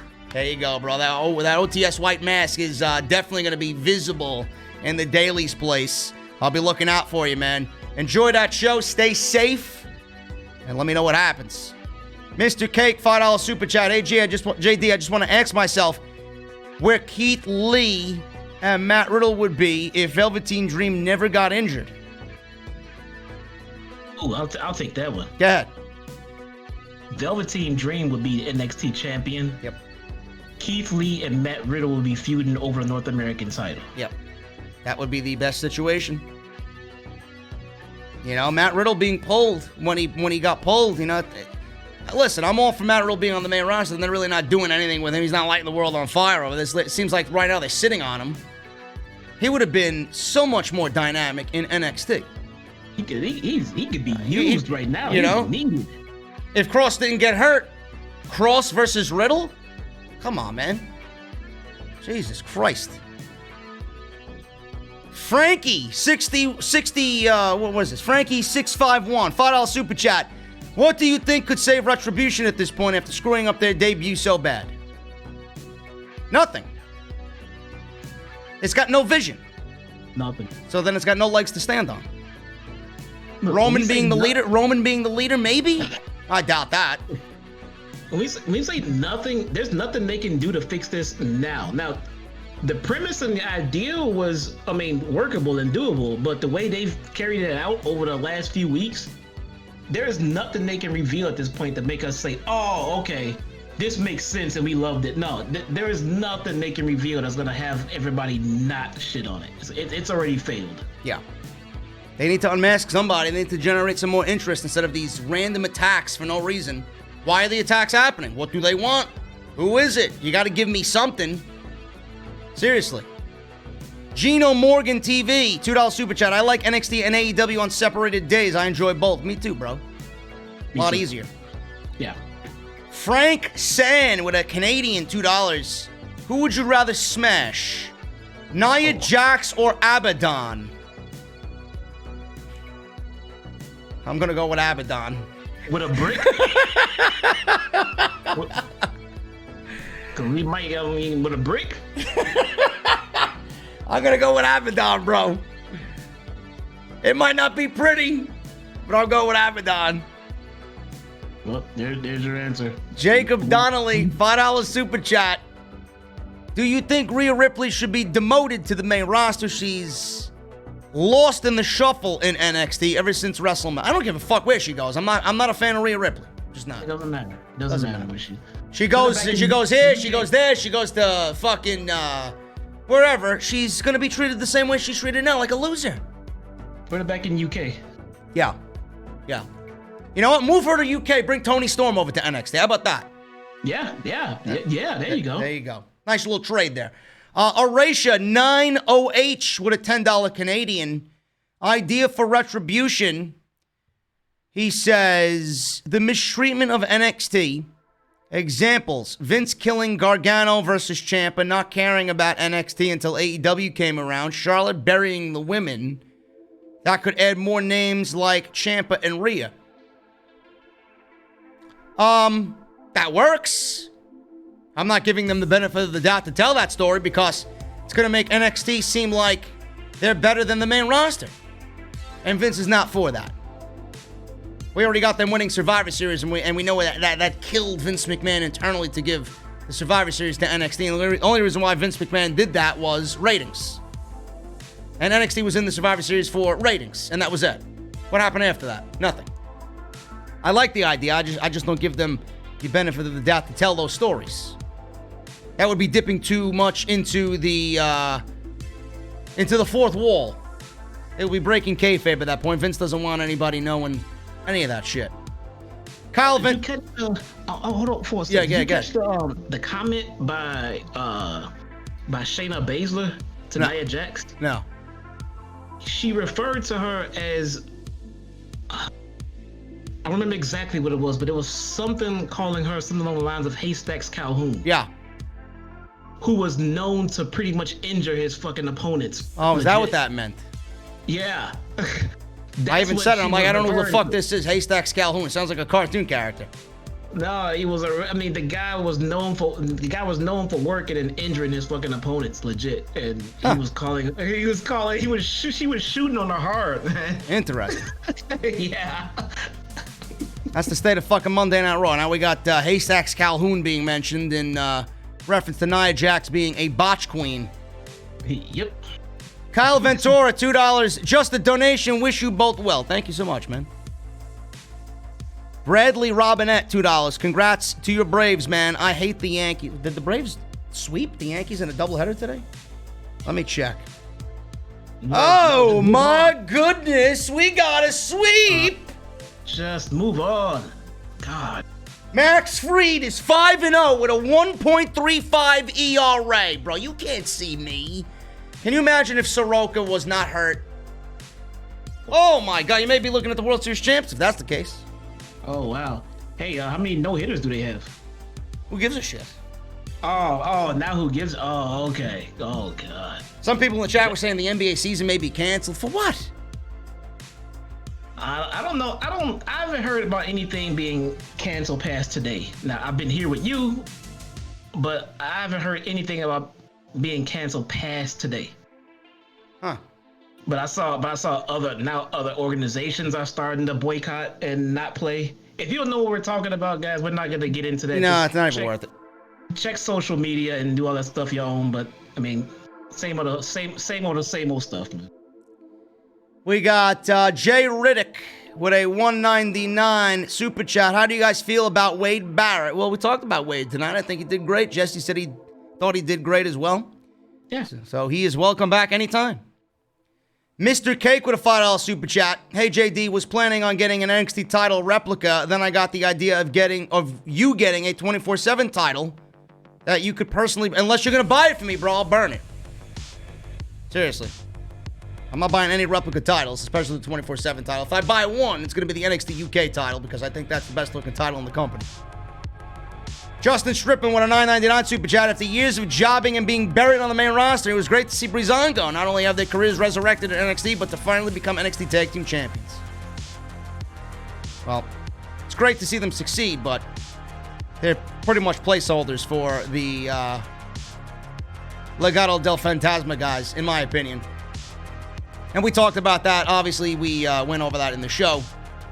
So, it is what it is. Jesse's not a fan of it. And we'll see how it works out. The tag team titles seem literally directionless now. Yeah. Like, I mean, maybe they got off Fantasma, but who else? Even if they win them, then who else? We got, what's this? Phil. Those are the most random 6 people I've ever heard. Dominic Dijakovic, Shane Thorne, Dio Madden, Mia Yim, Caden Carter, and Chelsea Green. So random. Well, are you surprised? It's Vince McMahon. This is the guy that doesn't have a fucking script going into the second hour of Raw. Sounds like catering musical chairs, though. Yeah. Who you calling Pinhead with a $9.99 donation? Maybe Titus is the leader of Retribution. Vince hasn't upgraded his food budget in months. Now he can't make his special blueberry pie with homemade whipped cream. Much love, JD and Jesse. I'll tell you what, man. After I'm done with Jesse here, I have blueberry crumble in the refrigerator with whipped cream. And it's not from Titus. Whoa. Just saying. Whoa, what's wrong with you? I don't know. I would love to taste Titus's cooking, though. He's got me blocked on social media, but it is what it is. He's a fine gentleman. And a damn good chef, apparently. Titus is going to partner with DoorDash. You can still get it through DoorDash, man. Yep. There you go. What do we got here? Phil. In my opinion, with a $4.99 super chat. In my opinion, Theory should have never left NXT. I agree. Jesse agrees. He's only 22 years old. I think he could be in the North American title picture, but not now. Not as his comeback. He will. I see where they're going with this. I'm sure that's where they're going with this. But when he wins a title and is back, not even that, when he's back on TV, people are going to start getting the hashtag Fire Theory going inside the Thunderdome. Sure about it. But listen, if he's back on TV, then they've uncovered it was nothing, right? That's why Dream is back on TV. It's nothing now, right? I don't think anybody cared enough about Theory because they kept it so close to the vest, like nobody really knows what kind of issue was going on with it. No. The thing about Dream, he was higher up on the card, and B, Dream's accusations are the most severe out of anyone else's in the entire industry. Yeah. Anyone. Absolutely. So for him to just come back with no kind of explanation kind of rubbed a lot of people the wrong way. So, Mr. Cake, McAfee, and Dominic are setting the bar too high. For who? Dominic has wrestling in his blood. His father's the greatest luchador ever.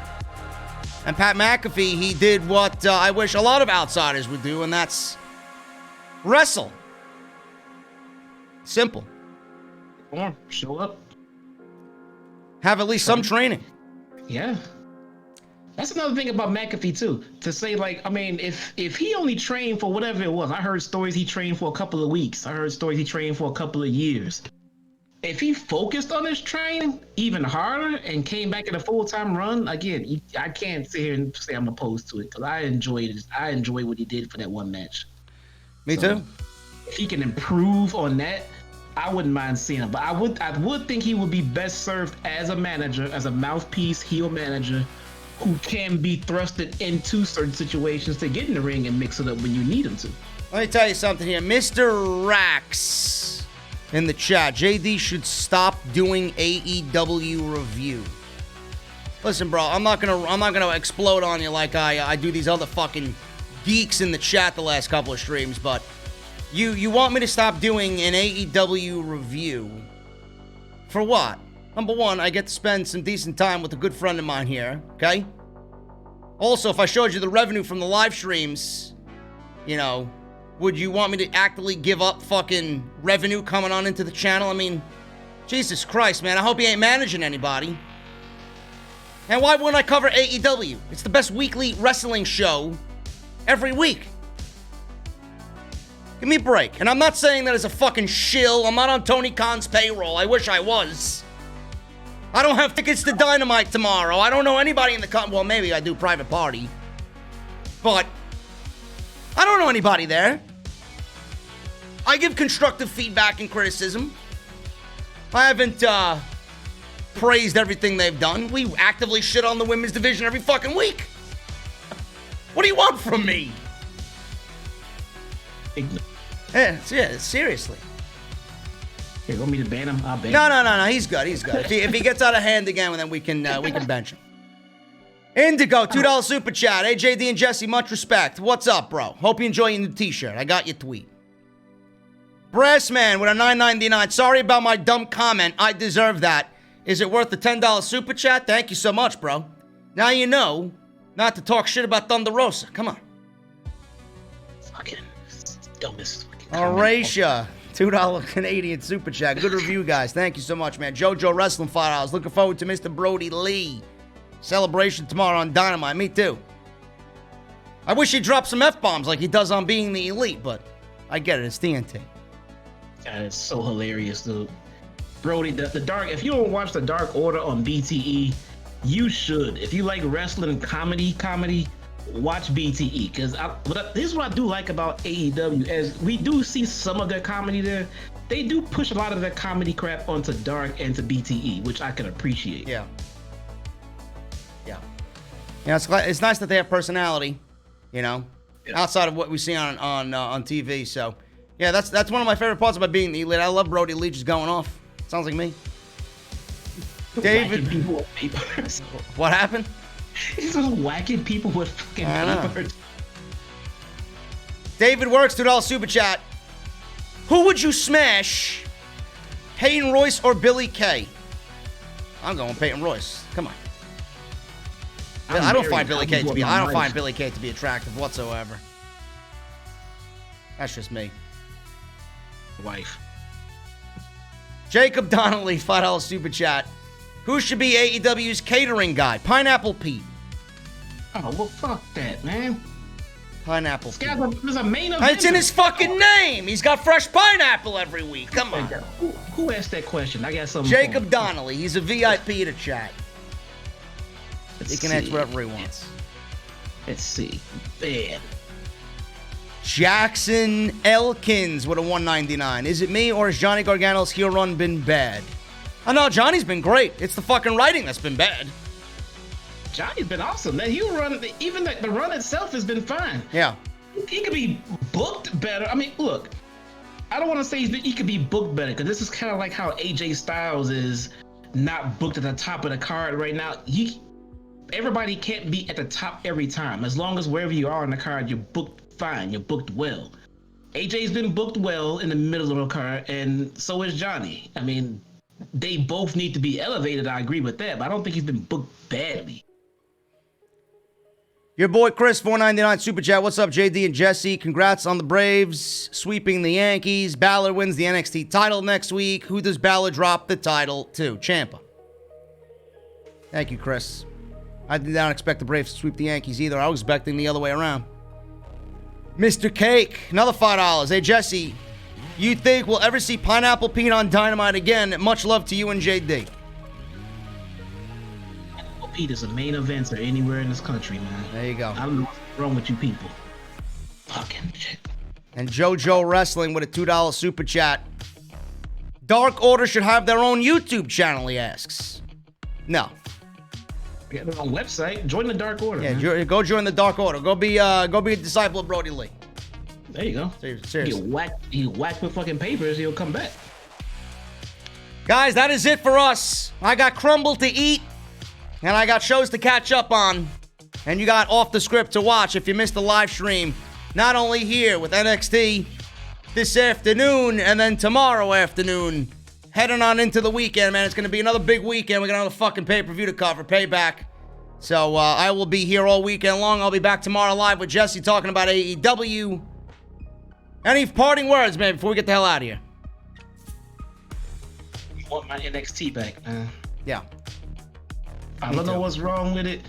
I mean, but look, the direction is changing, and I get it, but I'm gonna wait it out and see where it goes. But for the people who say that, oh well, it's the same, I'm done having that conversation with you. Tonight is proof that NXT is not the same as it used to be. Yeah, I agree. Thank you guys so much, man. Hit that thumbs up. Let's get that up to 700 before we get the hell out of here. You guys got 5 seconds. All it takes is 5 seconds to hit that thumbs up. Move your mouse over that thumbs up, it turns blue. I would really appreciate that. Check out the videos down below. Go get your t-shirts, go get your masks. Everything you need regarding the channel is down below in the description of this video. And I will see you guys live tomorrow afternoon for another OTS Extra, and then live stream tomorrow night with Jesse talking about AEW. Again, guys, thank you so much. And we will see you tomorrow, same time, same channel, talking about AEW Live with fans. See you guys later.